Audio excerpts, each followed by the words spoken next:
I know you will not believe this history. Only a madman could hope that you will believe it. And I'm not mad.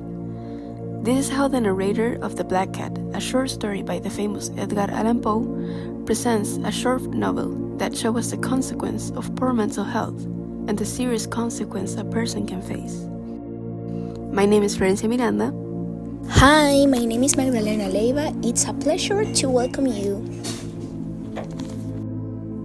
And I am Valentina Dominguez. Welcome back to Talks and Reviews. And today we're bringing you a review of The Black Cat by Edgar Allan Poe. Well, to begin with, I will tell you a little bit about the story. The Black Cat is a story of a psychological and self-destruction. The nameless narrator, once a gentle animal lover, chronicles his fall into alcoholism and violence. He particularly adored his large, intelligent black cat Pluto. However, in a drunken rage, he gouges out one of Pluto's eyes, and later hangs the cat from a tree, consumed by a spirit of perverseness. That night, his house burns down, leaving only a single wall standing with the image of a giant cat with a noose around its neck. Etched into the plaster, haunted, he finds a similar one-eyed black cat and brings it home. This new cat, which has a white stain on its chest that gradually forms the shape of a gallows, this haunts him. His hatred for the animals grows until he attempts to kill it with an axe. His wife intervenes. In a fury, he buries the axe in her head instead. What? How frightening. Right? Well, then he walls her body up in the cellar, and when the police investigate, he confidently taps on the wall to prove his innocence. But a horrifying wail answers him. The police tear down the wall to find the wife's corpse and the screeching black cat whom he had walled in alive. Oh my goodness, this story is super creepy. Oh god, that blew my mind. As a group, we think that The Black Cat is a very powerful and disturbing history because it deals with the theme of guilt and self-destruction. The narrator begins as a good man who loves animals, but alcohol and his weakness turn him into something violent and cruel. Little by little, his relationship with the cat shows us how guilt can drive a person to madness instead of helping them improve.